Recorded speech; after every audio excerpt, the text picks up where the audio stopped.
What's up, guys? Hey, what's up? This is Ember, Skeyez. And I'm Mo Price. And we are here with another riveting conversation on observations and opinions, where we really just talk about stuff that we see and we have strong opinions on. Indeed. I am opinionated. Yes, so opinionated she can barely get it out. So much to say.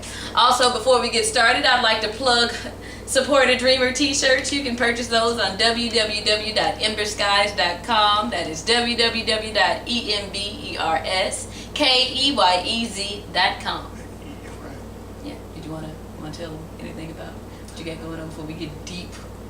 Well, actually, yeah, I would like to say a little something. I was recently promoted as the bar director at Le Chateau Bistro in the Museum District.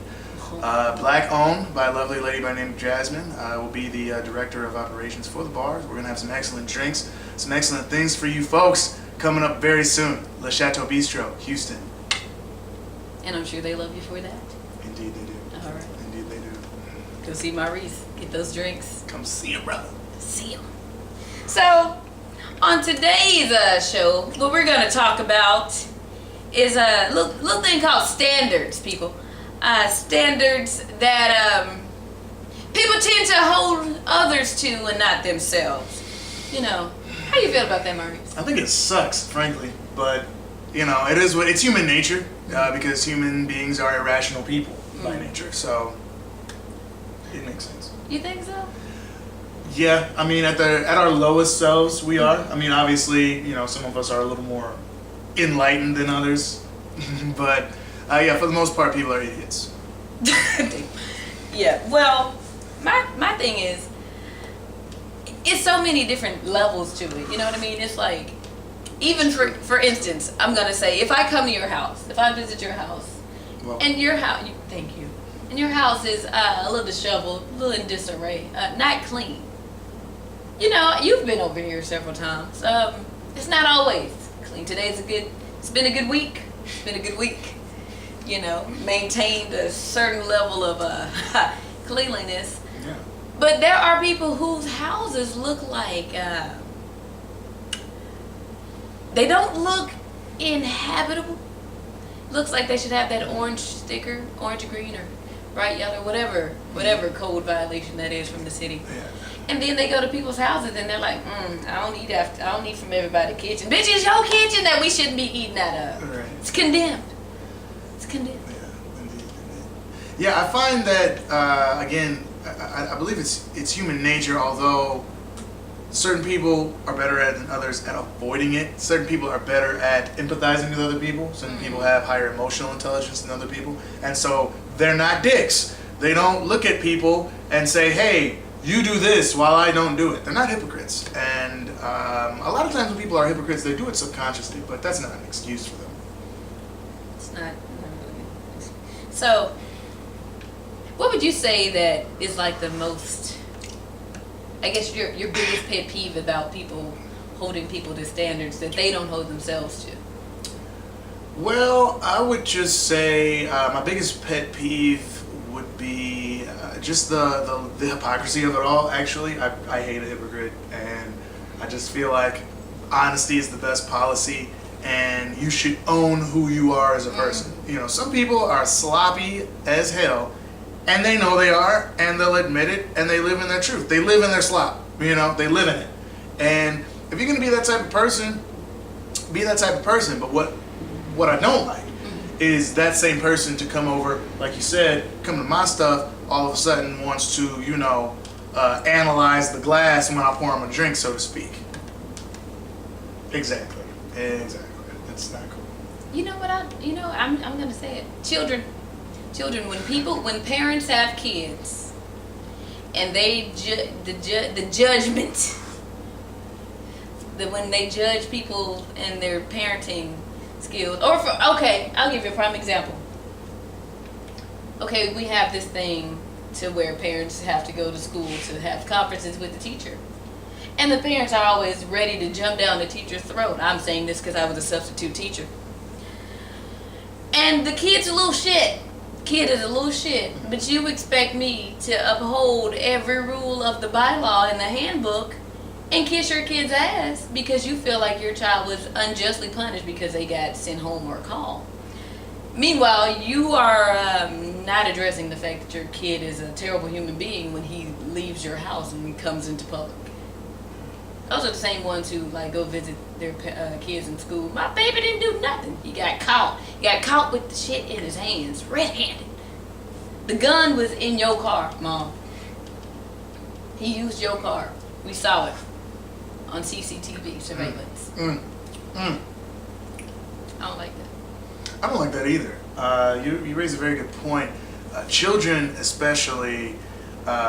Disclaimer: I don't. Excuse me. Disclaimer: I don't have children. Neither do I. So but I do judge others. I definitely judge others. I definitely consider myself a better parent than half the people with kids, and I don't even have them because some people, again, just kind of suck. But that being said, I totally feel you on this situation. Everybody wants their kid to be special.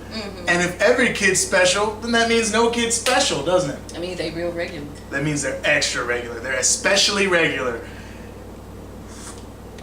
So, you know, us personally, we weren't raised that way. But I know I had some cousins that were. I had some friends that were, especially my more fair-skinned friends. Actually, my more fair-skinned friends and my extra ghetto friends. It seems like those two extremes do that, you know? It's either spoiled white kids or just hood-ass nigga kids. I like how you just cut to the chase because we keeps it real. Yeah, absolutely. There's no money on the line. You see what they say? It says, courage! Courage! And I rock. Indeed you do. But yeah, you know what?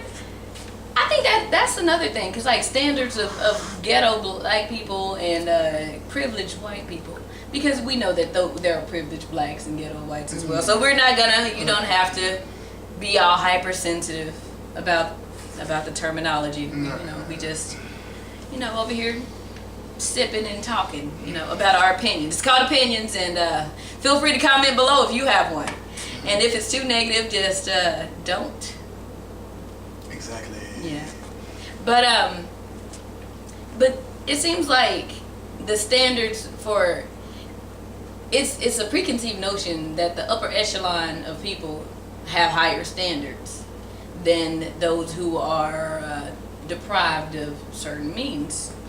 And in all actuality, as somebody who came from humble beginnings, I would like to say that I had in my household, the standards were extremely high, because my mom told me, you don't go over there and be like them other kids. Right. Mine not gonna be like this, mine not gonna be like that. Exactly. And these are quotes.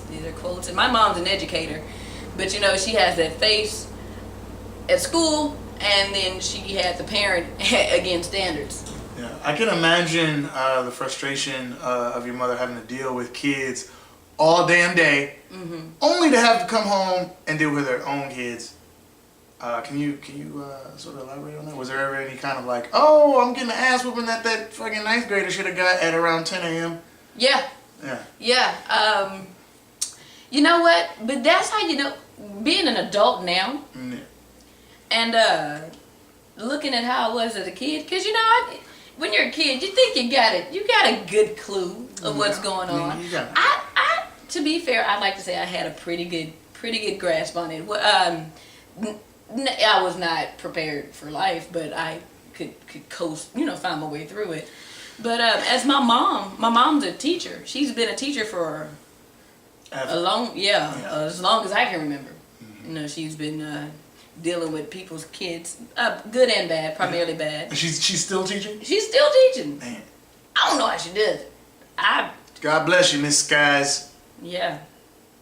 Right, I'm glad you said that because I forgot her last name now. That's oh, she's not watching this.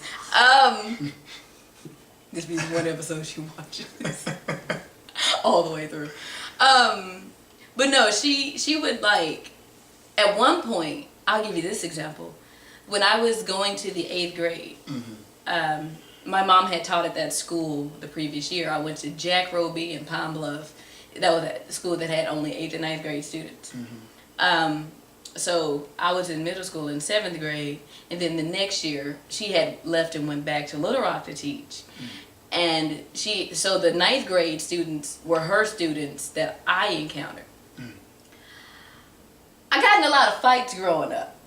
So when I got to Jack Roby, they were like, "Oh, I ain't like your mama. Your mama was a bitch." And I'm like, "Well, you know, she's consistent. So how do you think I feel? I live with her. You know, you only deal with her like 2 hours out of the day. You got one class. I mean, your life is hell for one class. Imagine my life at home. You know what I mean? That's how I felt. That's how I felt as a kid. We've discussed this, so I don't feel bad disclosing this information. You know, a lot of therapy, a lot of healing has happened since then. But I can honestly say that my mom would, you know, as a Arkansas teacher at this time, because, you know, she's slowed down now. She's gotten older and has been reprimanded a couple times. But, you know, she cussed everybody out equally because she demanded. So you had the group of students that were like, "I absolutely love your mom. Your mom was the best teacher ever. Your mom helped me get my life together." And then there were the ones like, "I'm going to beat your mama ass. I can't beat your mama ass. I'm going to kick your ass." Not knowing that I'm like, "Bring it on, bitch. Bring it on." But you can't. Now, do you resemble your mother? Oh, yeah. Look better. But yeah, no, me and my mom look almost like twins. So yeah, I got that too. With the boys, like, "Ooh, you look just like your mom. You want to be my girlfriend?" No. Oh, okay. I got that. I didn't expect that angle. I was thinking more like the ass beating. I guess. No, that too. Both. Okay. Ass beating from the girls, ass hitting from the guys. Ah, you know what I mean? Excellent. They were trying to get my ass. The guys were trying to get my ass. The girls were trying to beat my ass. I'm gonna take it out on you. Either way, the ass was a high commodity in the 8th grade. Man, it was crazy. And I was like, and I was a very innocent, pure thing back then. But you know, since then things have changed.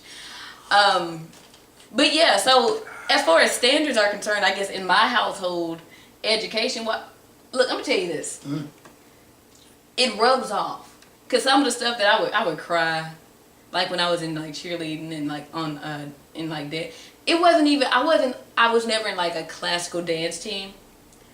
I was not formally trained. It was just me and a group of friends. They were like, "We gotta enter a talent show." Talent show coming soon, August. We were in a talent show, and we gonna be like, "Yeah, we gotta make up a dance." So, boy, my mom just saw me doing the dance. She's like, "It's sloppy. This how you practicing? That's not how you practice. Everything. I mean, you can go. She's still, you know, I was talking to my cousin last night about this. My cousin said she's softened up. I'm like, well, it's still there. Some of that shit's still lingering around. But I appreciate it. So now when I do stuff, I'm like, I can't half-ass it. Right. I can't be like, "Oh, I'm gonna," for instance, we're in a play. This Friday, Hattie's Big Night, Vincent Victoria, Midtown Arts Center. Yeah. Yeah. May the 10th through the 12th, plug. So, but we're in a play. We are. If my mom saw how rehearsal goes, there would be no Midtown Arts Center. Because what do they say? There would be some smoke in the city. Because my mom feels like everybody needs to have this order, everybody needs to be and I'm like, where did this come from? I don't know my mom had me when she was young. So I guess my mom doesn't want to be a stereotype statistic. So I couldn't be a stereotype statistic. Now I don't want to be a stereotype statistic. Now I have a production company and I'm doing stuff in my living room and I'm mad because I'm not where I want to be because my standards are so high. Been there. Yeah. There right now, actually. Welcome to past 30. I'm not past 30 yet. Awkward silence. So, but then that also takes me to the next point. When you have to have standards that are realistic. Right, of course. My standards are realistic. They're just super freaking high. Yeah. And I feel like I give myself like a timeline and all of this stuff to maintain and achieve and grow past and grow and maintain and achieve and grow past again. And that's where my issues lie. I have a tendency to, like my mixer, successful mixer. People came out on a weekday during playoffs in Houston when the Houston team is in the playoffs during bad weather. Yeah. So, and people came. I really won. I cried in the car. Because my standards are higher. I'm like, man, why don't people believe in what I'm doing? Why don't we? And that's not the case. That's not the case, but that's where I was in my head. So it was like one of those. So you have people who have the standards that they don't hold. Because I actually hold myself to my standards. Right. To an extent. I do have an allowance of fucking up. Thank you. Well, this turns therapy real quick, didn't it? But at the same time, I'm also like, I can't settle if I know I'm worth better. Even in relationships. Right. I settle? No. Right. It's not happening. Yeah, but even in like relationships and stuff, I'm like, that's why I'm not in one. Standards are too goddamn high. Yeah. Okay. Your thoughts? On that or just in general? General. Oh, yeah. Well, and this is going to actually kind of transition into the next question where, some of us were raised, some of us ain't raised the same, like I like to say. Some of us got fucked up. Some of us got a little fucked up. Some of us turned to certain controlled substances in order to cope. And that can lead down a very, very dark path. Yeah. Yeah. Oh. But, that being said, the standards. Standards, for me personally, standards are very high. And I won't say I've cried, although I've come close, with certain situations. I think with men, with women, it's more external, and with men, it's more internal, because women are used to handling their internal more, and men are used to handling their external more. And elaborate. As going off of what you said, and how you did all of this, boom, boom, boom, and it was a successful night, but you cried about it because your standards are so high, and, externally, you were reacting to what was going on externally. Okay. Your external stimulus was not where you wanted it to be, and you felt some type of way about it.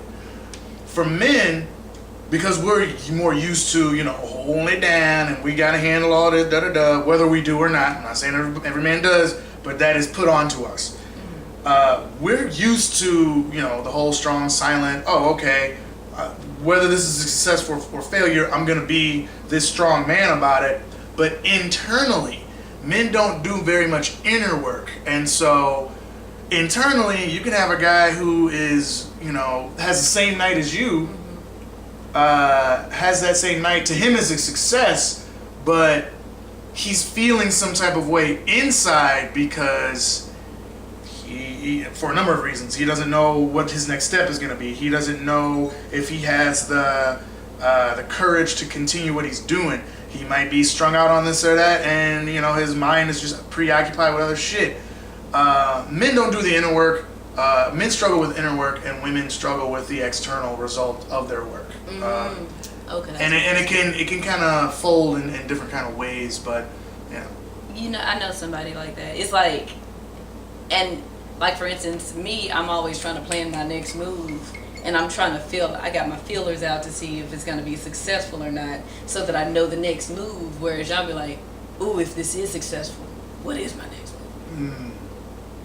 I know somebody who falls into it. But you know what? That's also how some people be like, yeah, I'm capable of doing this, but what if I'm good at it? Then I got to keep being good at it. I'd rather just keep fucking up. Subconsciously, yeah. I don't think they actually say, I'm just gonna fuck up, but well, no, they don't outwardly they do certain things to lead them to do that, because maybe everyone sees something in them, but they don't necessarily see it in themselves. I just came all the way out the camera. Let me get back in the camera.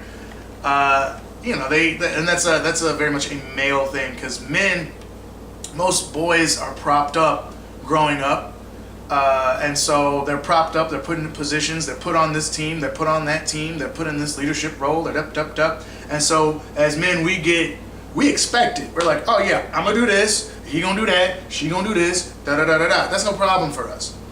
We don't get the internal shit figured out a lot of times until we're grown. If we do. A lot of dudes really don't, period. But, if we do, it might take some fuck-ups. Whereas with women, girls are raised like, make sure you're this way, make sure you're that way, make sure you don't do this, make sure you do that, make sure you present yourself this way, make sure you da-da-da. Women get handed a lot of internal shit growing up.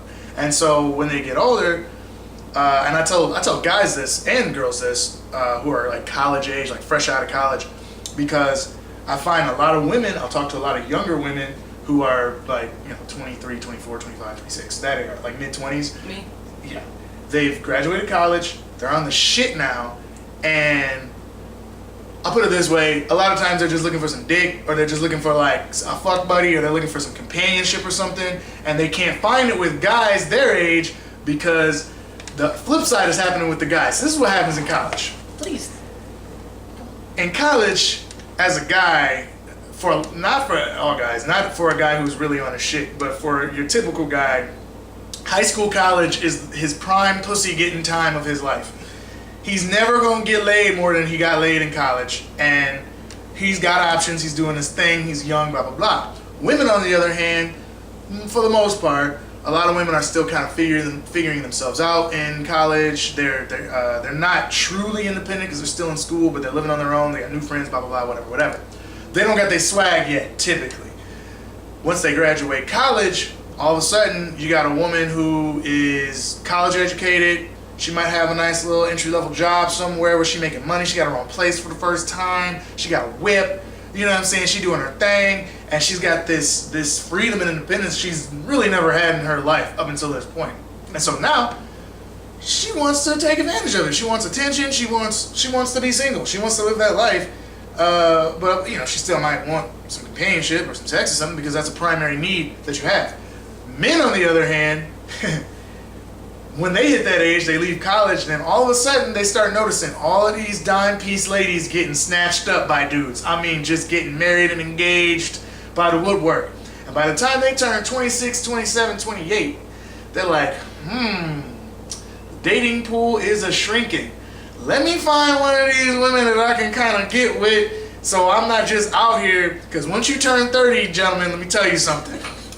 If you don't got a significant boo by the time you hit 30, you may as well wait till 35, 40 because you either going to get with a chick that's way younger than you or way older than you at that time. So you may as well just focus on your money and focus on that. But a lot of guys want to have a cake and eat it too. So they're like, well, let me get me a chick. And they want to tie down these women that are their age that are like, hell no, I don't want that. I'm trying to live my life right now. And you get this odd dichotomy. But I say all that to say that the women, as girls, they're taught a lot of internal shit, how to do this, how to do that, not necessarily taught, how to set up meetings, how to set up a conference, how to negotiate something, how to negotiate a car payment. Why is it that women always need a dude to come out to go buy a car? That shouldn't even exist. A woman should be able to go in and buy a whip and just negotiate shit her damn self. Because, I don't have that problem. Exactly. Because we know. I told you about my mom. Exactly. So, not all women, but, generally speaking. It fucked me up, though. Yeah. So, those are just the dichotomies, the things that men and women we deal with in our 20s and going into our 30s as well. So, yeah, but you know what? Since you bring that point up, a part of the going back to the whole, it's definitely a part of the standards part. But like, for instance, I just said, my mom raised me to not depend on other people. Unfortunately, I have gotten to the ripe old age of the anniversary of 21 plus. And now, don't worry about it. and I'm so instilled on being able to, I'm good. I am, it's good, huh? It's quite tasty, yes. I'm so used to being able to be efficient and getting stuff done, and and set up meetings and put things into motion and stuff like that. So I'm at a point to where I'm like, where can I? I feel like in a relationship with, I can't be with anybody if I can't learn from them. You know what I mean? Mm-hmm. And I've dated a lot of older men who thought because I was young that I was stupid, and then they don't want to be with me no more because I started talking, and they're like, I thought, no. So it really gets in the way of my ass getting, because I can't just get with anybody, even somebody who is substandard, who I like. If I like somebody and I'd be like,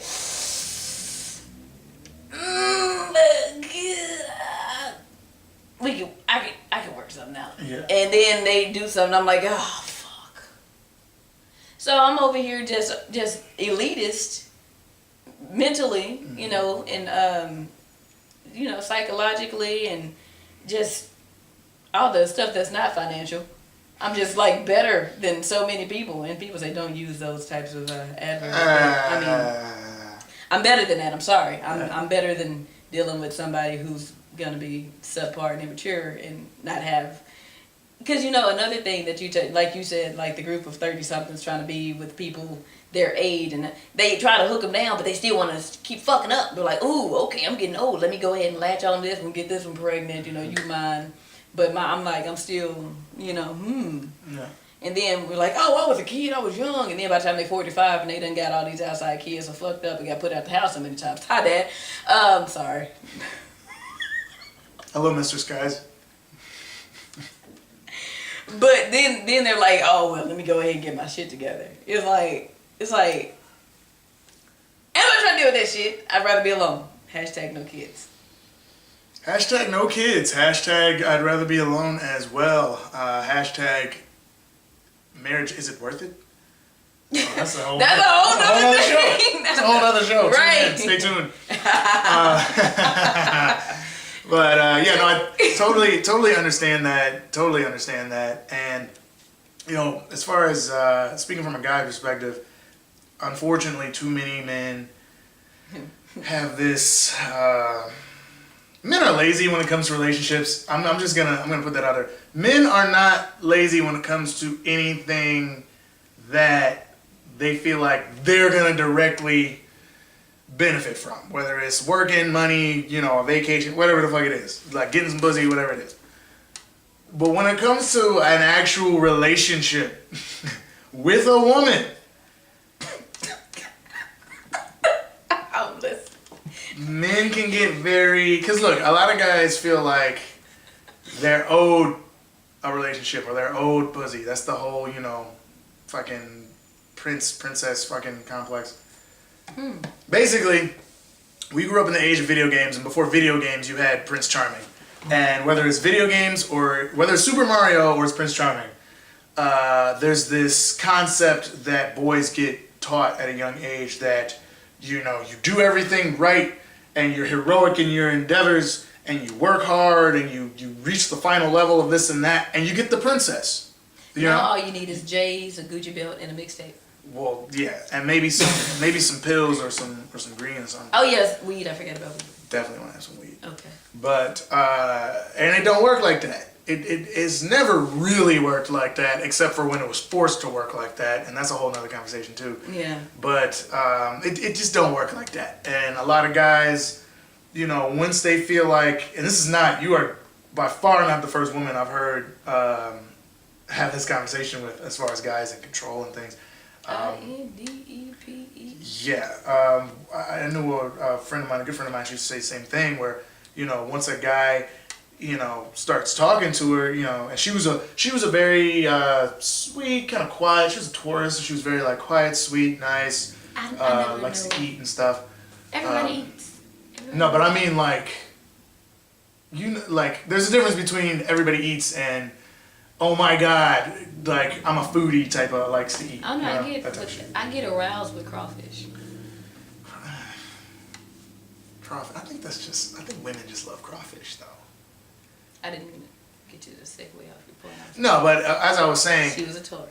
Well, yeah, but as I was saying, once guys will find out that she actually was very intelligent and independent and, you know, thoughtful in her own way, they wouldn't really want to mess with her no more, because a lot of guys just want a trophy wife. They just want somebody cute that don't talk too much, they can fuck, and, you know, sit and chill and keep them company while they go fuck somebody else. You know, that's what it is. Which is crazy. Why is that? Because it seems like, why don't you want anybody who's going to push you to do better? Now, to finish my point...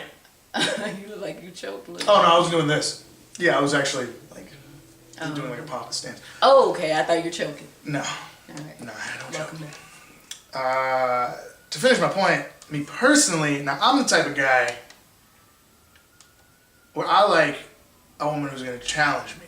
You know what I'm saying? To step my game up, so to say, so to speak. Because I don't got it all figured out, and I recognize most guys don't really have it all figured out. Even the ones that's got 6-7 figures and they doing this, wop wop. They don't have it all figured out either. But you know, money will convince you that you do. Me personally, Jay-Z once said this in an interview. He was getting interviewed by like Gwyneth Paltrow or some shit. And she asked him, she was like, Jay-Z, why are you, you know, you're such a ladies' man and ladies love Jay-Z. And it's just like, what is it about you? Like, why are you such a ladies' guy? Why do all the ladies love Jay-Z? And Jay-Z answered and he said, the reason why is because of all the women he's always known in his life. Whether it be his mother, his sisters, or all of the women that he, you know, used to date and mess with back in the day before he was Jay-Z and he blew up, because he was like, he always surrounded himself by with thorough women, and women teach men. You know, that was his thing. He was like, women teach and show men. You know what I'm saying? When you're around thorough women as a man, it's gonna force you to step yourself up on at least on their level. You know, otherwise, who are you as a man? You're a boy sitting amongst women. You know what I'm saying? Like if you're a man, you have to meet, you know, you got to meet them right there. If you can't meet them right there, then what's gonna happen? They go, oh, okay, you're cute, and they gonna move on. So that's how I feel. And that being said, I also don't have. Well, I'm not gonna say I don't have an ego, but my ego doesn't play out in that capacity. Put it that way. My ego doesn't play out and, oh man, all these girls like me, type shit. It just doesn't. I don't know. I grew up without a dad, so that's probably why I wasn't programmed to be like, yeah, son, that girl likes you. Go fuck her. I'm like, yeah, okay. So. So. No, well, do you? Since you brought that, like when you say you grew up without a dad, like do you know who he is? You just with him, or like, I mean, he was never around. He's deadbeat, but yeah, I know who he is. Yeah. Oh no, because I mean I don't. Because apparently he didn't die or something. Yeah. There's apparently a difference between like growing up without a dad, like you know you got here, but you've never seen like the other half of you. Oh yeah. Versus, oh yeah. Yeah, I know that nigga. That's Clarence. Yeah, that type of shit. So yeah. Yeah, I know his ass. That would also increase your standards too. Well, that could be hit or miss too, because like it'll make you be like, I don't want to be this kind of dad, or shit, my dad wasn't around. Kid. Yeah, for me it was definitely an I don't want to be this type of guy. My dad has 9 children by 7 different women. I'm the first. All right. Yeah, and my mother obviously had me at a young age, and I just never wanted to be, and I definitely have his looks and sex drive, and I never wanted to be that guy. We struggled so much growing up, you know. I never wanted to. It's probably why I don't have kids, and I haven't had a serious relationship in years. So it's probably some of the runoff of that. But I don't have kids that I'm not taking care of, so I feel like that's a net positive. So. Yeah, I just never wanted to be that dude. Although I totally get what my dad would. To me, that's a very ignorant it's an excuse. That's excuse. It's a very much a cop out. Fucked up ass rationale. But I think the majority of, at least the majority of guys who were born to single women in the 80s, such as myself, I think a lot of us, because we still had, I'll put it this way, there's a reason why you 90s niggas is so fucked up. If you were born in the 80s to a single mom, or even the early 90s, like 1990, 91, you were born to a single mom who had grandparents around her, uncles, cousins, family reunions. You still had all the old school from the 70s and up. That village. You still had the village. If you were born to a single mother in the 90s, more than likely you were born to a single mother who was born to a single mother in the 70s and 80s. And so there's just a void. There's a void there that is so fucked up for you, honestly. And I'm not about to get into socio-sexual politics too much, but, you know, there's a reason some of y'all dudes is moist. There's a reason some of y'all, and I notice I didn't say gay, I said moist. There's a reason some of y'all are moist. Soggy. Very soggy. I mean like cereal left out all damn day soggy. And there's a reason so many of you are fuckboys. This is my fuckboy theory.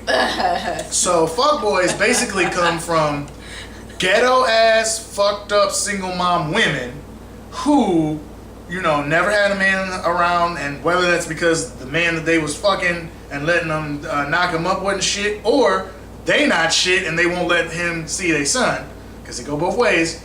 I want to see my son. Nah, nigga, you can't see shit. I'ma see that check down. Anyway. It's always the people who get like probably $40 a week that be doing it too. Exactly. You want to pay that little funky $40? So they raise these young boys, and these boys, they look just like their daddy. And this is what they do to these boys. James. On the one hand, they spoil the fuck out of them. Like, on the one hand, they got them dressed in Jordans and all this fucking, like, they basically dress them like they fuckboy baby daddies, and they got weird ass haircuts and shit and all the Xboxes in the world in their room, and they just spoil the fuck out of these kids, right? And then on the other hand, they treat the little boy like shit. I mean, I've seen some of these ghetto bitch ass moms, for real. The way they talk to their kids, I almost be wanting to say something. Like, I feel bad for their son. Get your little black ass in the boat. Who the fuck you better shut up talking to me. Da, da, da. And they just talking to a kid, this little boy like this, and he can't really do nothing because this is his mom. So what happens? The boy internalizes this attitude toward black women. He internalizes this attitude toward black women and other women by proxy, but especially black women, in a sense that he has mommy issues, and he, on the one hand, wants to be up under women, like he wants to be coddled by women and stay up in their crib and not really do shit for himself because he's used to his mom rewarding him for not doing shit.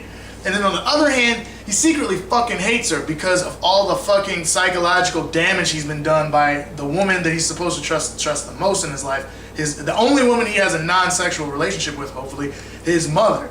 And so he's literally a fuckboy. So he's gonna use you, he's gonna tell you what you wanna hear, it's just so he can fuck you, and then he's gonna gaslight you and abuse you because he's taking out all the frustration he had from his mother onto you. And that is the fuckboy.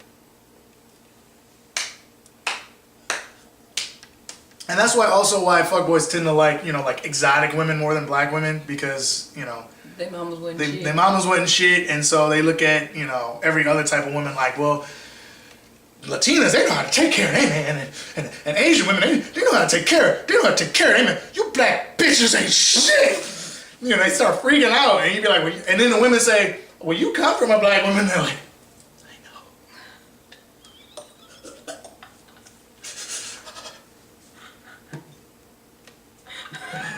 But no, that makes like a lot of sense though. That makes a lot of sense. They hate themselves. And it's cross, that same idealism can be used.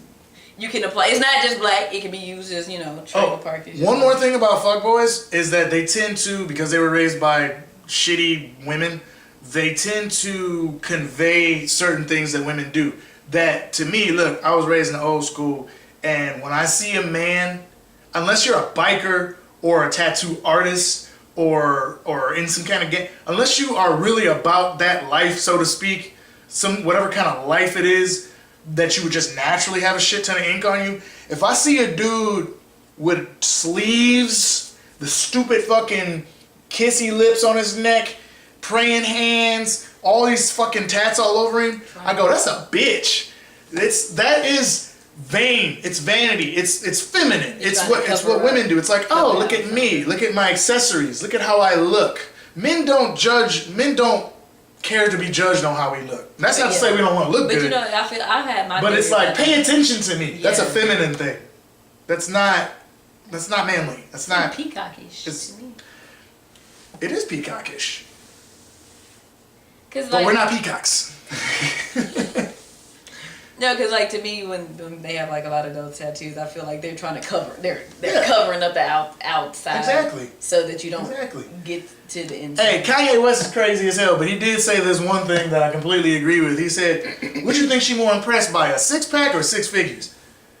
Really? I mean, put the work in, my nigga. You know what I'm saying? Stop with the man. Yep. Stop Thirst it. traps on Instagram. I'm sick of seeing dick prints, people. And I'm gonna tell you who looking at them. A Dudes. couple thirsty, probably unattractive women, Older. and a lot of dudes. Many guys. A lot of dudes. He look like a snack.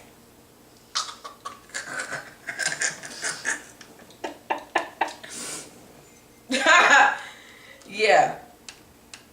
So pretty much, to sum up these standards is how would you sum this up? How would you sum this topic up? I would sum it up like this. You know, I don't care if it's Jesus. We'll say him first because I know we got some Jesus freaks watching. So we'll bring him into the mix first. Watch the whole thing to judge. Watch the whole thing. I can't believe they're talking like you don't watch 30 minutes of bullshit. Yeah, exactly. To comment. But carry on. Whether it's Jesus himself or it's Dale Carnegie, you know, the bottom line is do unto others as you would have done unto you. That's how to influence people, by the way. Dale Carnegie speaks on this, where it's like, put out the energy that you want to receive. You know what I mean? Don't go into people's houses critiquing their shit, and you know damn well you got a roach orgy on your kitchen counter as soon as you get home. They got this camcorder out and everything, filming it. Don't get in somebody's car like, ooh, I don't want to sit. And you ain't got no goddamn car. And you ain't even got a whip. I'm sorry. You ain't even got a whip. That touched me. Don't do that. Just don't. Just focus on you. Don't judge others, you know, unless they own like some racist shit or like some sexist shit, you know, then yeah, judge them. But like in general, everybody's dealing with their own little shit. You deal with your shit, get your shit together, and you're going to attract all the things that you want in the first place. I agree with that. You took the words out of my mouth. Yeah, you know, just hold yourself to the standards in which you wish to hold others. Exactly. Some of y'all need to level the fuck up. So like, nah, man, my standard's good, you know what I'm saying? And you know, I just got fired, and you know, she working, and she willing to take care of me. And yeah, no, that's not. Some of y'all need to just work on yourselves in general life, cause some people need to heal. Some people need to heal. And so they can like do some internal work, so they can level the fuck up, or else they're gonna be stagnant and just complacent in their bullshit. Yeah. So if your standards are low, I'm gonna need y'all to work on that. If they too high, there's nothing wrong with high standards. I'm talking to me externally. There's nothing wrong with high standards. Just know that it's levels to get there. Right. Of course. And work towards that. You know, make little goals and you know attain. Maintain, you know, grow, attain, maintain, grow, you know. Indeed. So yeah, good talk, man. Hey. We did good. Always nice. All right. So again, you know, you can follow me at Ember Skeyez on Instagram, EMBER_SKEYEZ, and my website, www.emberskeyez.com. And you can follow me at People Call Me Maurice. People Call Me Maurice on IG, as well as Maurice-Price.com, MAURICE-PRICE.com. Thank you. How do you spell the rolled R? Maurice. Maurice. Is that like 8 R's? Maurice. I can't do the gargle. There's different rolls. That was kind of like like almost like a German roll, because it was all the way in the back of my throat. I can't do that. So you know what I do? What? I just put a little spit back there and gargle it. Yeah, that's it. That's like that's the German. Okay, well, Ugliest language on the planet. I like it. I want to learn German. Really? Yeah. God, it sounds like, oh, no wonder you're racist. Kidding, German people watching. Oh, I no, know. that note. Not anymore, right? No, I know. never They all again. came here to America. Never again. That's where all the Nazis from Germany came here. Well, you know, we had a refugee program. World All War right. III coming soon. Coming to a theater near you. The final war to rule them all. Yeah, but it's not gonna be by Marvel. I'll tell you that. All right, guys, we out this bitch. We out!